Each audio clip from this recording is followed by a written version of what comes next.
Machilipatnam parliament TDP Janasena BJP ఉమ్మడి అభ్యర్థిగా బాలశౌరి గారు ఎన్నికల ప్రచారంలో దూసుకు వెళ్ళబోతున్నారు. నామినేషన్ సంబంధించి కూడా త్వరలోనే వేయబోతున్నారు. ప్రధానంగా ఎన్నికలకు సంబంధించి నోటిఫికేషన్ వచ్చిన తర్వాత మరింతగా పార్లమెంట్ సెగ్మెంట్లో ప్రచారం కొనసాగిస్తున్నారు. ప్రచారం ఏ విధంగా కొనసాగుతుంది? కూటమికి ఎంతవరకు మచిలీపట్నం పార్లమెంటు ఓటర్లు ఆదరణ కనపడుతుంది? మనతో మాట్లాడటానికి బాలశౌరి గారు ఉన్నారు. నమస్తే బాలశౌరి గారు. నమస్తే. అంటే మీ అభ్యర్థిత్వం ప్రకటించిన తర్వాత మరింత దూకుడుగా ప్రచారం చేస్తున్నారు. ఏ విధంగా ఈ పార్లమెంట్ సెగ్మెంట్లో ప్రచారం జరుగుతుంది? ప్రచారం దాదాపుగా నెల రోజుల నుంచి నేను ఆల్రెడీ స్టార్ట్ చేశాను. అన్ని అసెంబ్లీ నియోజకవర్గాలు 7 నియోజకవర్గాల్లో కూడా ప్రచారం బ్రహ్మాండంగా జరుగుతుంది. ఉదయం ఒక కాన్స్టిట్యున్సీ, సాయంత్రం పూట ఒక అసెంబ్లీ కాన్స్టిట్యున్సీ తిరుగుతూ ఉన్నాం. సో అన్ని 7 కాన్స్టిట్యున్సీలు కవర్ చేసాం. ప్రజల దగ్గర నుంచి స్పందన బ్రహ్మాండంగా ఉంది. మేము డే బై డే ఇదంతా ఇంక్రీజ్ అవుతూ ఉంది. డెఫినెట్గా నా పార్లమెంటు పరిధిలో నాతో పాటు నా శాసనసభకు పోటీ చేస్తున్న ఎమ్మెల్యేలు అందరూ కూడా గెలుస్తారనేటువంటి నమ్మకం నాకుంది. అంటే 5 ఏళ్ళ ఇప్పటికే మచిలీపట్నం ఎంపీగా ఉన్నారు. ఎంతవరకు మీకు సంతృప్తినిచ్చిందండి? నాకు పెద్ద అంటే ఒకళ్ళిద్దరు ఎమ్మెల్యేల దగ్గర నుంచి కోఆపరేషన్ లేకపోయినా, అసలు వాళ్ళు సహకరించకపోయినా, కేంద్ర ప్రభుత్వం నుంచి నిధులు తీసుకురావడంలో నేను డెఫినెట్లుగా దాంట్లో సక్సెస్ అయ్యాను. అనేక వాటికి ఫర్ ఎగ్జాంపుల్ మీరు సిఎస్ఆర్ ఫండ్స్ కానీ తీసుకున్నట్లయితే ఎన్నో కమ్యూనిటీ హాల్స్కి నేను డబ్బులు తీసుకొచ్చాను, దాదాపు 25 కోట్ల రూపాయలకు పైన. ఇక్కడ రీసెంట్గా మన మచిలీపట్నంలో రోల్డ్ గోల్డ్ ఎంప్లాయీస్ అంటే వర్కర్స్ చాలామంది ఉంటారు, 10,000 మందికి పైన ఉంటారు. వాళ్ళు మాకు ఒక మంచి కమ్యూనిటీ హాల్ కావాలి అని చెప్పేసి అంటే 2 కోట్ల రూపాయలతోటి వాళ్ళకి రీసెంట్గా డబ్బులు తీసుకొచ్చాం. అట్లానే మచిలీపట్నంలో ఒక యాదవ కమ్యూనిటీ హాల్ కావాలని గత 20 సంవత్సరాల నుంచి వాళ్ళు శంకుస్థాపన చేసి డబ్బులు లేవు అని చెప్పేసి ఆపితే 1 కోటి రూపాయలు డబ్బులు తీసుకొచ్చేసి దాన్ని కూడా పనులు ప్రారంభించాం. ఈ రకంగా మీరు చూసుకున్నట్లయితే మత్స్యకారులకి దాదాపు ఒక 12 కోట్ల రూపాయలు సిఎస్ఆర్ ఫండ్స్ ఇచ్చి బోట్లు ఇవ్వటం, జెట్టీలు కన్స్ట్రక్షన్ చేయించడం, వలలు ఇవ్వటం, డ్రై ప్లాట్ఫారాలు చేయటం అవి చేయించాం. సో అదే రకంగా హెల్త్కి తీసుకున్నట్లయితే మచిలీపట్నం హాస్పిటల్లో అక్కడ సిటీ స్కాన్ లేదని చెప్పేసి 1,75,00,000 రూపాయలతోటి సిఎస్ఆర్ ఫండ్స్ తోటి అక్కడ ఏర్పాటు చేసాం. తద్వారా పేషెంట్కి 2,000, 3,000, 4,000 రూపాయలు భారం తగ్గి ఫ్రీగా చేయించుకోగలుగుతున్నారు.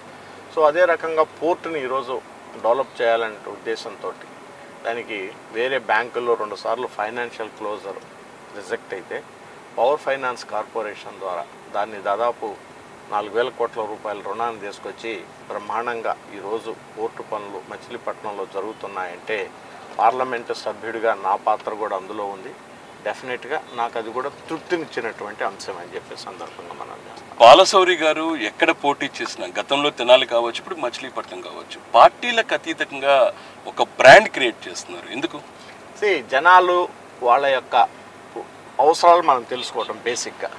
ఆ అవసరాల ప్రకారంగా మనం ఆ సమస్యలను కానీ పరిష్కరించినట్లయితే జనం డెఫినెట్గా మనకు కొంత పాజిటివ్గా ఉంటారు. అనవసరంగా ఎక్కడ కాంట్రవర్షియల్ పోకూడదు, వేరే వాటిల్లో మనం ఇన్వాల్వ్ కాకూడదు. ఏ కార్యకర్తలు ఎప్పుడు ఫోన్ చేసినా మనం చేతనైనంత వరకు ఫోన్ తీసి ఆ సమస్య పరిష్కరించగలగాలి. నాకు అదొక ఫస్ట్ నుంచి నాకు అదొకటి ఉంది. ఏ కార్యకర్త ఫోన్ చేసి లేదా ఎవరైనా ఫోన్ చేసినప్పుడు ఆల్మోస్ట్ ఆల్ వాళ్ళ ఫోన్లో ఉంటే రెండో ఫోన్లో ఎమ్మటే ఆఫీసర్కి ఫోన్ చేసి చూడమ్మా ఇది ఈ రకంగా ఉందంట, దాన్ని ఏం చేయగలుగుతాం, చెయ్యి, ఇబ్బంది పెట్టొద్దు అని చెప్తుంటా. సో అలాంటి యాక్టివిటీస్లు నా దగ్గర కొన్ని అంటే లక్షణాలు కొన్ని ఉన్నాయి. సో డెఫినెట్గా అవన్నీ పాజిటివ్గా నాకు ప్రజల దగ్గర నుంచి ఆదరణ వస్తుంది. ఎస్పెషల్గా నాకు తృప్తినిచ్చినటువంటిది ఈ మచిలీపట్నం పోర్టుని ప్రారంభించేసి దానికి పర్యావరణ అనుమతులు తీసుకురావటం, లోన్ అమౌంట్ శాంక్షన్ చేయటం, దాన్ని బ్రహ్మాండంగా పనులు జరగటం. రేపు దాని నుంచి చాలామందికి, వేల మందికి ఉద్యోగ అవకాశాలు వస్తాయి. వ్యాపారాలు చేసుకునేటువంటి వాళ్ళకి మరి వ్యాపార అవకాశాలు వస్తాయి. ఇది ఒక మంచి ఇండస్ట్రియల్ హబ్బుగా కూడా తయారైంది. దీన్ని బ్రహ్మాండంగా ఒక పథకం ప్రకారంగా రానున్నటువంటి 5 సంవత్సరాల్లో నిరుద్యోగులకి డెఫినెట్గా ఎంప్లాయ్మెంట్ క్రియేట్ చేస్తాం. ఒక ప్రజాప్రతినిధి అనే వ్యక్తి ఒక నియోజకవర్గం కావచ్చు, లేకపోతే పార్లమెంట్ సెగ్మెంట్ కావచ్చు, సమస్యల పరంగా ఏ విధంగా ఫోకస్ పెట్టాలి, పరిష్కారం ఏ విధంగా దిశగా చర్యలు చేపట్టాలి అంటే డెఫినెట్గా బేసిక్గా మనం ప్రాబ్లమ్స్ని ఐడెంటిఫై చేయాలి. ప్రజలు వచ్చినప్పుడు సపోజ్ రైతులు వస్తారు కొంతమంది, ఆ రైతులు వచ్చినప్పుడు మనం అసలు ఆ సమస్య ఏంది, ఆ గ్రామ సమస్య ఏంటి అనేది వాటి మీద ఫోకస్ పెట్టాలి, వినాలి. ఇని తర్వాత మనం ఏ రకంగా దాన్ని విత్ ఇన్ ది బడ్జెట్లో మనం చేయొచ్చు అనేది. ఫర్ ఎగ్జాంపుల్ ఘంటసాల మండలంలో చల్లపల్లిలో కొంతమందికి అక్కడ పంట పండక నీళ్లు రాక ఇబ్బంది పడుతూ ఉన్నారు.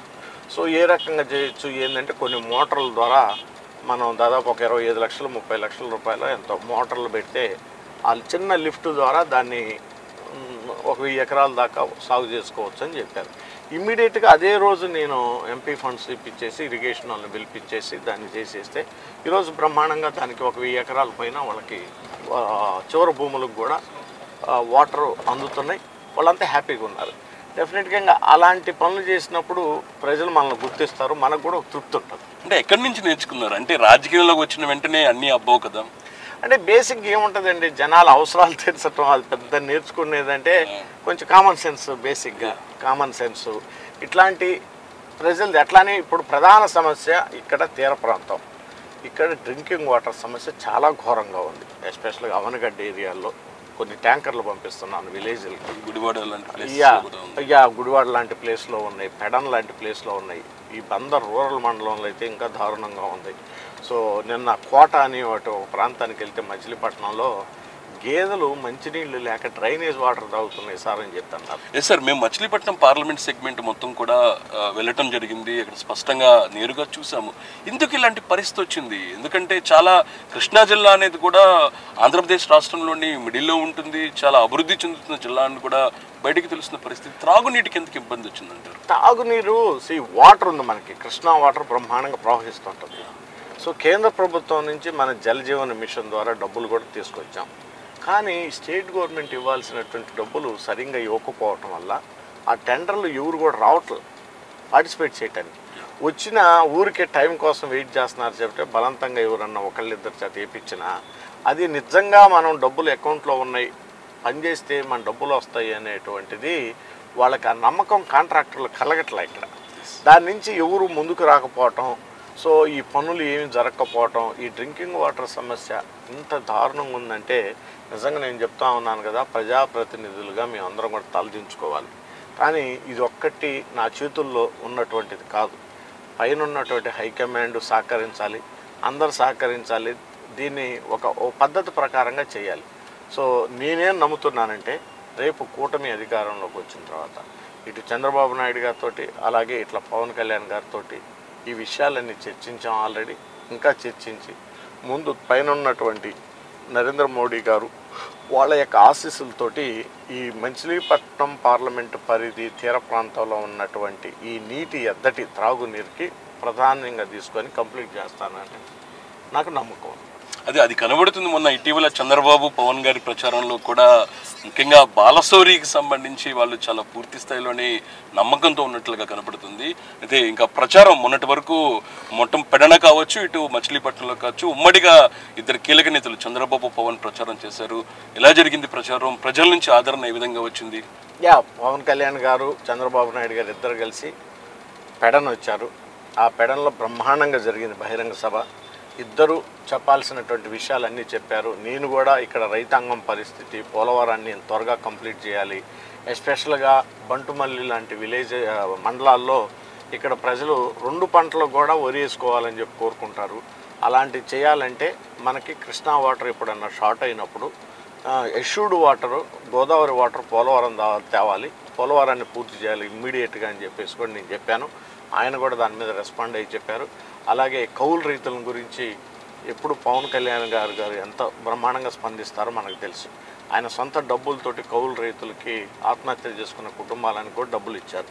సో ఇవన్నీ చూస్తుంటే ఇటు కౌలు రైతులు కానీ, రైతాంగం కానీ, డ్రింకింగ్ వాటర్ సమస్య కానీ, అలాగే మనకు ఉన్నటువంటిది పోర్టు ద్వారా మరి మంచి ఎంప్లాయ్మెంట్ క్రియేట్ చేయడంలో కానీ, మరి ముఖ్యంగా మచిలీపట్నం నుంచి రేపల్లికి ఒక రైల్వే లైన్ వేయటం కానీ, దాన్ని ఏ రకంగా తెచ్చుకోవాలి, పిఎం గతిశక్తి అనేటువంటి పథకం ద్వారా ఇది ఏ రకంగా తెచ్చుకోవాలి, దాన్ని ఏ రకంగా కంప్లీట్ చేయాలి అనేటువంటిది నాకు ఒక అవగాహన ఉంది, వాళ్ళకు కూడా చెప్పాను, వాళ్ళకి నచ్చినాయి. ఇవన్నీ డెఫినెట్గా మనం రాగానే కంప్లీట్ చేపిస్తాం. అంటే ఎప్పుడు లేని విధంగా స్థానిక ఎమ్మెల్యే పేర్ని నానికి సంబంధించి ప్రచారం జరుగుతున్న నేపథ్యంలోని కొంచెం విమర్శల పొదును పెంచారు. ఎందుకు సార్? ఇతను బేసిక్గా 5 సంవత్సరాల నుంచి నన్ను ఏ పనులు చేయనీయలేదు. ఇక్కడ అందరికీ తెలుసు. డాక్టర్ భోగరాజు పట్టాభి సీతారామయ్య అనేటువంటి మహానుభావుడు ఈ ప్రాంతంలో పుట్టడం అదృష్టం. ఆయన ఒక పెద్ద పర్సనాలిటీ, మహాత్మా గాంధీ గారికి సమకాలికులు. ఆయన ఒక ఆంధ్ర బ్యాంకుని స్థాపించి కొన్ని లక్షల మందికి ఉద్యోగావకాశాలు, కొంత లక్షల మందికి మరి అవకాశాలు కల్పించారు. చాలామంది వ్యాపారాలు చేసుకొని ఎన్నో కుటుంబాలు బాగుపడ్డాయి. అటువంటి వ్యక్తికి ఆంధ్ర బ్యాంక్ అనేది యూనియన్ బ్యాంకులో విలీనమైనప్పుడు ఆయన పేరు మీద ఒక మంచి నాలెడ్జ్ పార్కు, ఒక మంచి కమ్యూనిటీ సెంటరు, ఒక 2 ఎకరాల్లో కడదామని చెప్పేసి నేను ప్రయత్నాలు చేస్తూ ఉంటుంటే, స్థానికంగా ఆయనకి ఎమ్మెల్యేకు ఉన్నటువంటి పవర్ తోటి కార్పొరేషన్లో రావాల్సినటువంటి క్లియరెన్స్లను ఇవ్వకుండా 2 సంవత్సరాల నుంచి ఆపినటువంటి మాట ఈ మచిలీపట్నంలో ఇంటింటికి తెలుసు. నేను అడుగుతా ఉన్నా ఈరోజు ప్రజానికాన్ని, మీరు భోగరాజు పట్టాభి సీతారామయ్య నాలెడ్జి పార్కు రావాలి అన్న, ఇక్కడ డ్రైనేజీ సమస్య తీరాలి అన్న, పేరు నాని కుటుంబాన్ని ఓడించాలి అని చెప్పేసి నేను పిలిపిస్తా ఉన్నాను డైరెక్ట్గా. ఎందుకంటే ఈ రాష్ట్ర ప్రజానికంతో పాటు ఇక్కడ ఉన్నటువంటి అసెంబ్లీలో ఉన్నటువంటి ప్రజలందరూ కూడా తెలుసు. అతను అభివృద్ధిని ఏ రోజు కూడా అతను బలపరచట్లేదు, అభివృద్ధి చేయాలనేటువంటిది. ఒక ఎంపీని నువ్వు టార్గెట్ చేసి ఇక్కడ ఉన్నటువంటి అవసరాలు, వచ్చేటువంటి డబ్బులను ఆపుతుంటుంటే, నువ్వు ఏ రకంగా శాసనసభకి ఎన్నికయ్యి మీ కుటుంబం లోపలికి వెళ్తే ఇది అభివృద్ధి చెందిద్ది అనేది ప్రతి ఒక్క ప్రజలు కూడా దీన్ని అర్థం చేసుకోమని చెప్పేసి మరొకసారి నేను కోరుతా ఉన్నాను. అంటే దీని పరంగా వైసీపీలో ఉన్నప్పుడు మీరు చాలా పూర్తి స్థాయిలో సతమతమైనట్టున్నారు. డెఫినెట్గా ఒక ఎమ్మెల్యే ఆ రకంగామైనటువంటి ప్రవర్తనతో 0% కోఆపరేషను, అసలు ఎంపీకి అక్కడికి రాకూడదు. ఏ ఫంక్షన్ కన్నా నన్ను 5 సంవత్సరాలు ఒకసారి పిలిచాడు అతను. 5 సంవత్సరాలు ఏ రోజన్నా నన్ను ఆయనతో పాటు కలిసినటువంటి సందర్భం ఉందా? మరి మిగిలిన కాన్స్టిట్యున్సీలో ఎక్కడా లేదు. ఇక్కడ ఒక్కటే ఎందుకు వచ్చింది? ఎవరిది తప్పు, ఎవరిది? ఎక్కడ వచ్చింది సార్ గ్యాప్ అనేది? ఆయన అంటే ముందు మీరు 2019 ఇద్దరు కలిసి కూడా ప్రచారం కావచ్చు, అన్ని కార్యక్రమాల్లోనే పాల్గొన్న పరిస్థితి, ఎక్కడ గ్యాప్ వచ్చిందంటే ఆ రోజు ఎంపీ కావాలా? ఎందుకంటే అనేకమైనటువంటి విషయాల కోసం ఎలక్షన్ వచ్చినప్పుడు ఎంపీ కావాలా, ఎందుకో మీకు తెలుసు. ఆ తర్వాత అవసరం లేదు, గెలిచిన తర్వాత. అతని తత్వం ఇక్కడ ఉన్న వాళ్ళు అందరూ చెప్తూ ఉంటారు. కావూరు సాంబశివరావుని అంతే ఏడిపించాడు సార్, బాడికి రామకృష్ణని అంతే ఏడిపించాడు, కొలుసు పారసారథి మంత్రిగా ఉన్నప్పుడు కూడా ఏ రోజు అసలు ఇక్కడికి రానిలేదు, ఒక బీసీ కులస్తుడై ఉన్నటువంటి వాడిని కూడా రానివ్వదు, ఏది ఇచ్చాడు అనేది. వీళ్ళందరూ ఏమనుకుంటారంటే ఇదంతా ఏందో ఇలా సామ్రాజ్యం, ఇదేందో ఇంకా వేరే వాళ్ళు ఎవరు రాకూడదు, నేనే ఇట్లన్నిటికి కూడా కారణం ఆ పార్టీ యొక్క విధానాలు కూడా కరెక్ట్గా లేవు. ఏం జరుగుతుంది? ఎంపీ అనేటువంటి ఏదన్నా స్వలాభం కోసం ఇక్కడ ఏమన్నా ప్రయత్నం చేస్తున్నాడా, ఈయన ఏదన్నా చేయరానటువంటి యాక్టివిటీస్ని ఏమైనా చేస్తున్నాడా, లేదా అక్కడ ఎమ్మెల్యే ఏమైనా చేస్తున్నాడా, ఇవన్నీ చూడాలి కదా పార్టీ కూడా. ఇవన్నీ చూడాలి కదా, చూసి ఎవరిది కరెక్టో ఎవరిది ఏదో చెప్పాలి. ఏదో ఆయన దగ్గర 2-3 ఇష్యూస్, పవన్ కళ్యాణ్ గారిని ప్రెస్ మీట్ పెట్టి తిడతాడు, చంద్రబాబు నాయుడు గారిని ప్రెస్ మీట్ పెట్టి తిడతాడు అనేటువంటి ఒక్క పాయింట్ ఆయనకు నచ్చినటువంటి హైకమాండ్కి పాయింట్ తప్పితే, ఆయన ఎంకరేజ్ చేయటం తప్పితే అసలు ఏముంది చెప్పానంటే ఆయన దగ్గర. వ్యక్తిగత విమర్శలకు సంబంధించి చూసినట్టయితే బాలశౌరికి ఆ విధమైన విమర్శలు చేయటం రాకపోవటంని మీరు ఏమైనా ఫీల్ అవుతున్నారా? నేనే కదండి బేసిక్గా నేను అనేది ఏంటంటే, ఎవరికైనా ఆ రకమైనటువంటి మాటలు కానీ చేష్టలు కానీ అవన్నీ అనవసరమైనటువంటి పనులు. ఈయన స్థాయి, ఈయనకి 2 చెప్పులు చూపించి పవన్ కళ్యాణ్ గారిని తిట్టడం. మరి ఇప్పుడు చూపిడే ఎలక్షన్ వచ్చింది కదా, మరి నీకు దమ్ముంటే పవన్ కళ్యాణ్ మరి ఎందుకు తిట్టట్లా, నువ్వు 2 నెలల నుంచి ఎందుకు తిట్టట్లా చెప్పు. నేను అసలు ఏం తిట్టట్లేదు, ఎప్పుడు నేను వ్యక్తిగతంగా మాట్లాడలేదు అన్నాడు. చూసాం కదా, మనం వీడియోలు చూసాం, ఆయన ప్రెస్ మీట్లు చూసాం. ఇప్పుడు చూడు ఒక్క మాట అంటావు ఎందుకు, మరలా జనసేన ఓట్లు ఏమన్నా ఆయనకి ఏమన్నా వస్తాయేమో అనేటువంటి ఉద్దేశంతో ఇవన్నీ ప్రజలు గమనిస్తూ ఉన్నారు. నేను ఏ రోజు కూడా ఒకళ్ళతోటి గొడవలు పెట్టుకునే తత్వమో లేకపోతే ఇంకోటి చేసేదో నేను ఎక్కడా లేదు, ప్రజలు చూశారు. నేను ఎవరిని అతిగా పొగట్టడం ఉండదు, అలా అని అతిగా ఎవరిని విమర్శించటం ఉండదు. మన బాధ్యత ఏందో మనం చేసుకోవాలి. సో నేను పక్కన ప్రతి కాన్స్టిట్యున్సీలో కొన్ని వందల సార్లు వెళ్ళినప్పుడు నీ ఒక్క కాన్స్టిట్యున్సీలోకి రాకపోవటానికి అది తప్పు నీదా నాదా? మచిలీపట్నం అసెంబ్లీ నియోజకవర్గంలో ఆయన నేను కలిసి చేసినటువంటి ఫంక్షన్ నాకు ఒక్కట్లేదు. ఎవరిది తప్పు? హైకమాండ్కి చెప్పాం. హైకమాండ్ ఏం చేస్తుంది? అంటే వైసీపీ అధిష్టానం ఇప్పుడు కొంత ఫీల్ అవుతుంది అనుకుంటున్నారా బాలశౌరిని వదులుకోవడం? ఏం వాళ్ళ ఇష్టం, వాళ్ళు ఏమనుకున్నా దాని గురించి మనకేముందిలే కానీ విషయం I live it to their wisdom. So వాళ్ళు చేసినటువంటి పనులు అయితే చాలా తప్పు. రెండోది వైసీపీలో కూడా ఇంకోటి ఏంటంటే ఎంపీకి ఇవ్వాల్సినటువంటి ప్రాధాన్యత వాళ్ళు ఇవ్వట్ల. వైసీపీ అని కాదు సార్, ఇప్పుడు ప్రధానంగా రాజకీయాల్లో చూసినట్టయితే ఎంపీకి సంబంధించి సముచిత స్థానం అనేది కూడా కొంత ఎక్కువగా కనపడిన పరిస్థితుంది. అదే నేను చెప్తున్నా. అంటే బేసిక్గా వేరే పార్టీలో ఇబ్బంది లేదు ఎక్కడ. నేను వేరే పార్టీలకు అంటే మాకు సహచర ఎంపీలు అన్ని రాష్ట్రాల వాళ్ళతో కలుస్తుంటాం, మాట్లాడుతూ ఉంటాం కదా. వాళ్ళకి ఎక్కడ ఈ రకమైనటువంటి ఇబ్బందులు వాళ్ళ పార్టీ ద్వారా వాళ్ళ రాష్ట్రాల్లో ఎక్కడ లేవు. సో ఎమ్మెల్యేలు ఎంపీలు కోఆర్డినేషన్ బాగుంటుంది. ఎస్పెషల్గా ఈ పార్టీ విధానం ఏంటంటే అసలు ఎంపీ అనేవాళ్ళు ఎక్కడ కనపడకూడదు. ఒక ముఖ్యమంత్రి గారు ఒక సభకు వచ్చి ఆ కాన్స్టిట్యున్సీలో ఆ పార్లమెంటు నియోజకవర్గంలో సభకు వచ్చినప్పుడు ఎంపీ అనేటువంటి వ్యక్తి చేత ఒక 4 నిమిషాలు 5 నిమిషాలు మాట్లాడటం అనేది జనరల్గా సాంప్రదాయం. అది మనం అనేక సార్లు అనేక సందర్భాల్లో మనం చూసాం. మొదటి నుంచి రాజశేఖర రెడ్డి గారు కానీ చంద్రబాబు నాయుడు గారి పేరు వచ్చిన. కానీ ఇక్కడ పరిస్థితి భిన్నం. అసలు మీ ఎంపీ అవసరం లేదు, నువ్వు మాట్లాడొద్దు, నువ్వు పెద్ద యాక్టివ్గా ఉండొద్దు అని అంటే అది నేను అనేది ఏంటంటే తప్పు అని చెప్పేసి నా యొక్క భావన. ఎందుకంటే ఇప్పుడు ఎంపీ చేయాల్సినటువంటి పనులు కూడా చాలా ఉన్నాయి. కేంద్రం నుంచి నిధులు తీసుకురావటంలో, పర్సూ చేయటంలో. ఆఫ్కోర్స్ ముఖ్యమంత్రి గారు ఢిల్లీ పోయినప్పుడు ఒకసారి చెప్పగలుగుతాడు, స్టేట్ సెంట్రల్ కోఆర్డినేషన్ చేసేది ఎంపీయే కదా. దాన్ని వీళ్ళకి ఎందుకు ఇష్టం ఉండదు. సో అది చాలా లాస్. నేను కూడా రాష్ట్ర ప్రజానికాన్ని అందరిని కూడా కోరుతా ఉన్నా, ఈయన ఎంపీలని ఎంత అగౌరవపరిచాడో కూడా మీరు ఒకసారి ఆలోచించమని చెప్పేసి నేను కోరుతా ఉన్నాను. ఈయనకి ఎంపీలు అవసరం లేదు. ఎంపీలు ఈయనకి ఎందుకు కావాలంటే ఓన్లీ స్ట్రెంత్ చూపించుకొని వాళ్ళని ఊరికి అక్కడ పక్కన పెట్టి కేంద్రం చేత వేరే రకమైన పనుల కోసం వీళ్ళకి ఎంపీలు కావాలి. కానీ డెవలప్మెంట్ యాక్టివిటీస్ కోసం ఈ పార్టీకి ఎంపీలు కావాలని ఆ పార్టీ కోరుకుంటుందని నేను అనుకుంటున్నాను. అంటే ఎంపీల ప్రస్థానం వచ్చింది కాబట్టి ఒక విషయాన్ని మీరు స్పష్టంగా చెప్పాల్సిన అవసరం ఉంది. ఎందుకంటే వైసీపీ అధికారంలోకి వస్తే ఖచ్చితంగా ప్రత్యేక హోదా ఉంటుంది, తీసుకొస్తామనేది కూడా హామీ ఇచ్చింది వైఎస్ఆర్ కాంగ్రెస్ పార్టీ. ప్రస్తుతం మరో ఎన్నికల్లో 2024 ఎన్నికలు వచ్చింది. దీన్ని ఏ విధంగా చూస్తారు? ఎక్కడా వీళ్ళు పోయి పోరాడే తత్వం ఉంది ఈయనకి, ఎక్కడా దీన్ని అడిగే తత్వం ఉంది. ఏదో 2 మాటలు ప్రెస్లో మాట్లాడటం తప్పితే దాని గురించి అసలు పర్సూ చేసింది ఎక్కడ ఉంది దీనికంతా? సో ఊరికే చెప్పేది ఒకటి, ఆ రోజు చేసేది ఒకటి. సో ఇవన్నీ ప్రజలు గమనించారు. గత 5 సంవత్సరాల దాకా మనం మాట్లాడినటువంటి మాటలేంటి, మనం చేసినటువంటి పనులు ఏంటి అనేది. సో దీనికి డెఫినెట్గా వైసీపీని ప్రజలు ఓడగొట్టబోతూ ఉన్నారు. కూటమి అధికారంలోకి డెఫినెట్గా వచ్చింది. మొత్తం సర్వేలన్నీ చూస్తున్నాము. కొంత అనుకూలమైన పరిస్థితులు ఎన్డీలో కనబడుతున్న నేపథ్యంలో మీ ధీమా ఎంతవరకు ఉంది అసెంబ్లీతో పాటు పార్లమెంట్ సెగ్మెంట్? డెఫినెట్గా నాకైతే బ్రహ్మాండంగా ప్రచారం చేస్తున్నాను. నేను చూశాను కదా, నేను 4 ఎలక్షన్స్ చేశా, ఇది 5వ ఎలక్షను. నాకు అనుభవం ఉంది ఎట్లా చేయాలి ఏంటి అనేది. ప్రజల నుంచి ఏ రకంగా స్పందన వస్తుందో కూడా నేను చూస్తున్నా. ప్రజల నుంచి బ్రహ్మాండమైన స్పందన వస్తుంది గ్రామాల్లోకి వెళ్ళినప్పుడు. అది మనకి శుభసూచకం, ప్రజల నుంచే స్పందన వచ్చేది.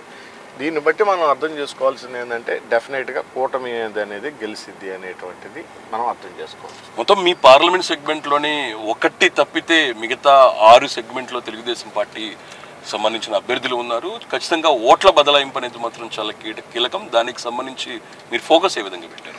ఈ ఓట్లు బదిలీ అనేది పెద్ద ఇష్యూ కాదు. ఎక్కడో జస్ట్ 1% 2% బాగా ఏజ్డ్ వాళ్ళకి అర్థం కాదేమనేటువంటిది ఒక జనాలు చెప్పేటువంటి ఇది. కానీ నాకు వాళ్ళు కూడా మనం ఏ రకంగా మన కార్యకర్తల ద్వారా ప్రచారం చేసుకొని ఫస్ట్ ఓటు గాజు గ్లాస్కి వేయాలి, రెండో ఓటు సైకిల్కి వేయాలి. అదే అవనగడ్డ కాన్స్టిట్యున్సీకి వచ్చేటప్పటికల్లా 2 గాజు గ్లాస్కి వేయాలి. సో ఇది ప్రజలకు అర్థమైంది. ఇప్పుడు గత ఎన్నికల్లో జనసేన పార్టీ పోటీ చేసినప్పుడు ఫర్ ఎగ్జాంపుల్ అసెంబ్లీ కాన్స్టిట్యున్సీ ఇక్కడ కూడా దాదాపు 18 నుంచి 20,000 ఓట్లు వచ్చినాయి ఇక్కడ జనసేన పార్టీ. ఆ రోజే 18,000 ఓట్లు వచ్చినాయి అంటే ఈ రోజుకి జనసేన పార్టీ గత 5 సంవత్సరాలతో పోలిస్తే బలం బాగా పెరిగింది, ఓట్లు ఉన్నాయి. సో ఆ రోజు వేయగలిగారు కదా గాజు గ్లాస్కి. ఎట్లా వేయగలిగారు కదా? ఈరోజు ఇంకా అవగాహన ఎక్కువ కల్పిస్తున్నాం సోషల్ మీడియా ద్వారా, ప్రచారం ద్వారా, ఇంటింటికి పోయి చెప్పటం ద్వారా డెఫినెట్గా ప్రజల్లో అవగాహన తీసుకెళ్తాం.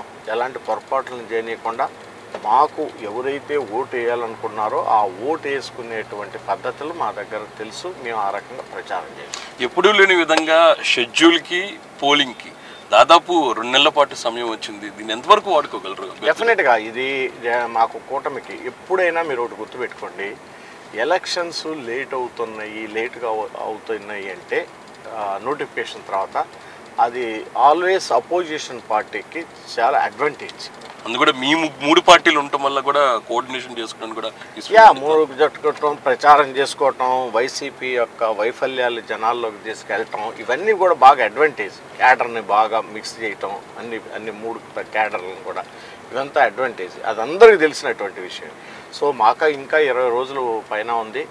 ఇవన్నీ మేము ఉపయోగించుకొని ప్రజల్లోకి బాగా తీసుకెళ్ళి విస్తృతమైనటువంటి ప్రచారం చేసి బాగా అవగాహన కల్పించి మేము అందరం గెలవటానికి ఆస్కారం ఉంది. ఈ టైం ఎక్కువ రావటం వల్ల. మొన్నే టీవీలో బీఫామ్ కూడా మీరు తీసుకోవడం జరిగింది. ఆ సమావేశంలోని పవన్ కళ్యాణ్ గారు ఎటువంటి అంశాలను మీ వద్ద ప్రస్తావించడం జరిగింది? ప్రజల్లోకి మనం బాగా తిరగాలి, క్యాడర్ని ఉత్సాహపరచాలి. క్యాడర్ ద్వారా ప్రజల్లోకి ఇంకా ఎక్కువగా మనం ఈ స్కీమ్స్ కానివ్వండి, మన ఆలోచన విధానం కానివ్వండి, మనం చేయబోతున్నటువంటి పనులు కానివ్వండి, ప్రజల్లోకి బాగా తీసుకెళ్ళి వాళ్ళ ద్వారా మనం ఓట్లు వేయించుకోవాలి. సో అందరినీ ఐకమత్యంతో కలిసిమెలిసి ఉండాలి. ఎన్డీఏ కూటమి మరోసారి అధికారంలోకి వస్తే బాలసోనిని కేంద్ర మంత్రిగా చూడొచ్చా? అవన్నీ మన చేతులు ఏముంటాయండి ఊరికి మాట్లాడుకోవటానికి. అంటే జనసేన నుంచి 2 ఎంపీలే పోటీ చేస్తున్నారు కదా. అదే ఇప్పుడు అవన్నీ మన చేతులు ఏముంటాయి. ఇప్పుడు మనం ఏదో ఊరికి మాట్లాడుకోవటానికి దానికి దీనికి పనికి వస్తాయి కదా. కానీ అవన్నీ అసలు రేపొద్దున ఒక సముచిత స్థానం, కేంద్రంలో ఒక సముచిత స్థానం, అదే ఇవన్నీ హైపోథికల్ క్వశ్చన్స్. సో మనం ఏదో ఊహించుకొని మాట్లాడటానికి తప్పితే సో రేపు పరిస్థితులు ఎలా ఉంటాయి ఏంటి, ఇప్పుడు నాకు అవన్నీ నేను దాని గురించి ఎప్పుడు ఆలోచించను. ఫస్ట్ మనకి జనసేన పార్టీ తరఫున నేను పోటీ చేస్తామన్నా. సో మనం బీఫారం తీసుకున్నాం, ప్రజల్లోకి బాగా వెళ్ళాలి, క్యాంపెయిన్ చేయాలి, గెలిచి ఈ సీటు డెఫినెట్గా జనసేన కొట్టాలి.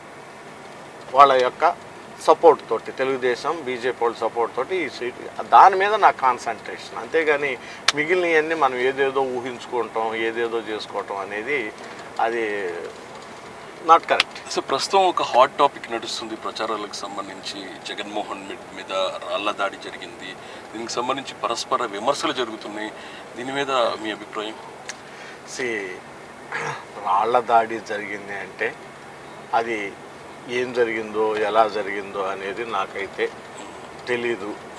ఏదో కొంతమంది ఏదో రాళ్ల దాడి జరిగింది, కరెంట్ ఎందుకు తీశారు, ఏదేదో మాట్లాడుతుంటారు. సో నేను వాళ్ళ విజ్ఞతకే వదిలేస్తాను. నేను దాని గురించి పెద్ద కామెంట్ చేయను. సో ఒక ముఖ్యమంత్రి మీద రాళ్ల దాడి జరుగుతుంటే పోలీస్ వ్యవస్థ ఎందుకు వైఫల్యం అయింది, చేయాలి కదా, కరెక్ట్గా వర్క్ చేసుకోవాలి కదా, దాన్ని చూసుకోవాలి కదా.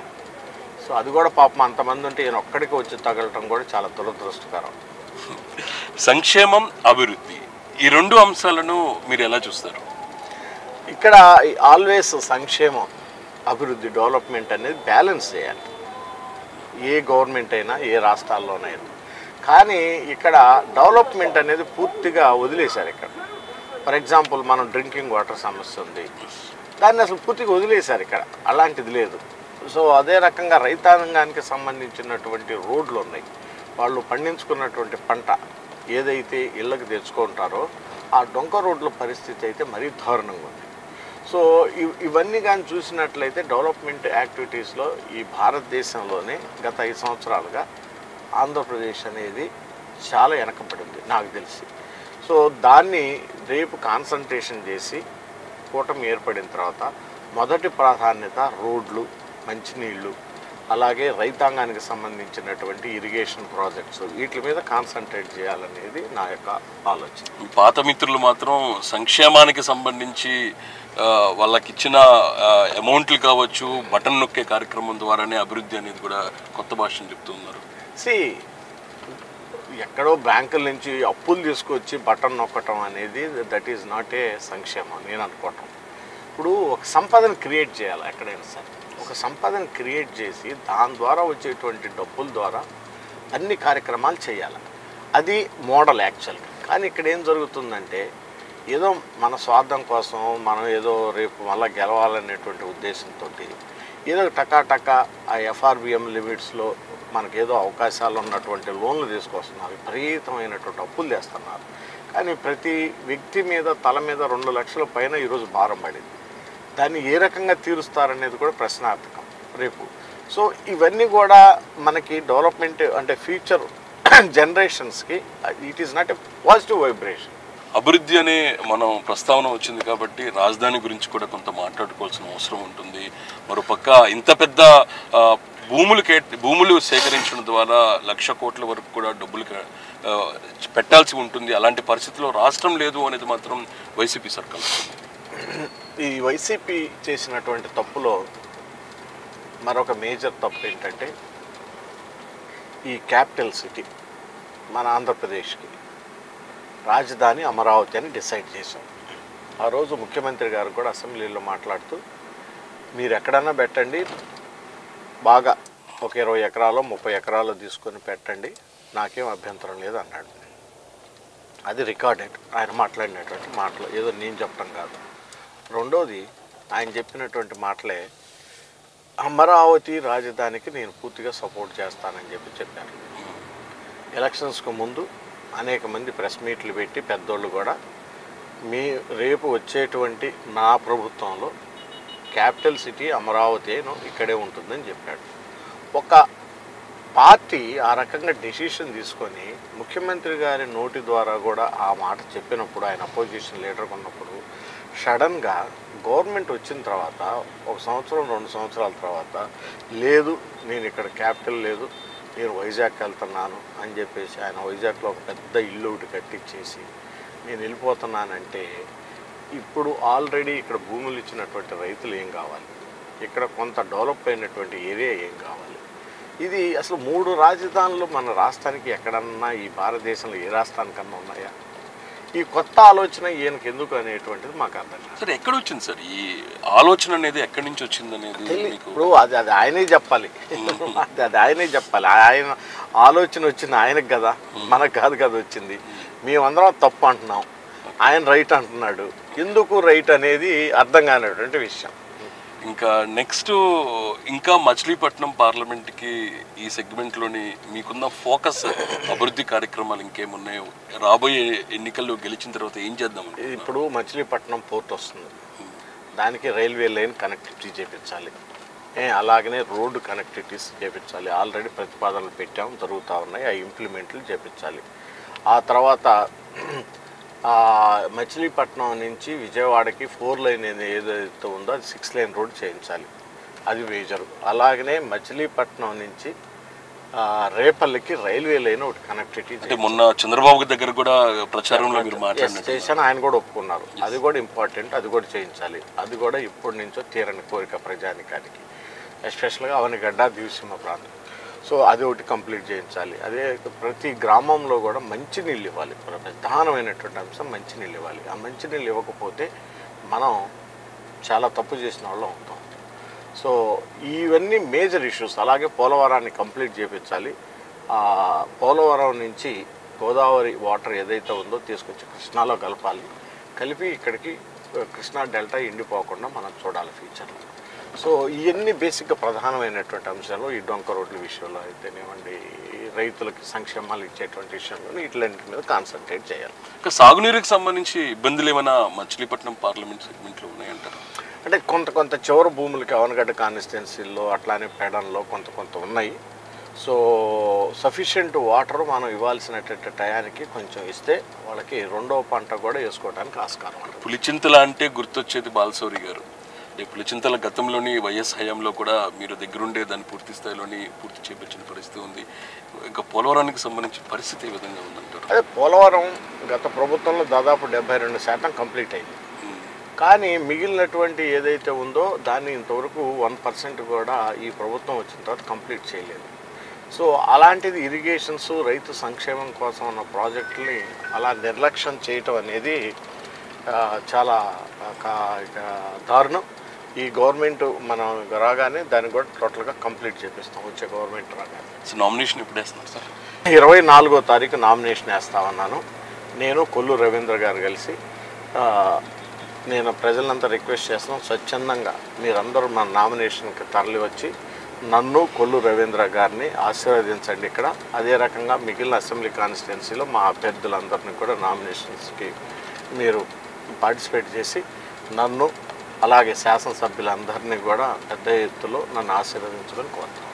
ఇది బాలశౌరి గారు చెప్తుంది. ప్రధానంగా మచిలీపట్నం అభివృద్ధి లక్ష్యంగా తన ప్రచారం జరుగుతుంది. రాబోయే రోజుల్లోని కూటమి గెలిచిన తర్వాత పెద్ద ఎత్తున మచిలీపట్నం అభివృద్ధిపై ఫోకస్ పెడతా అంటారు.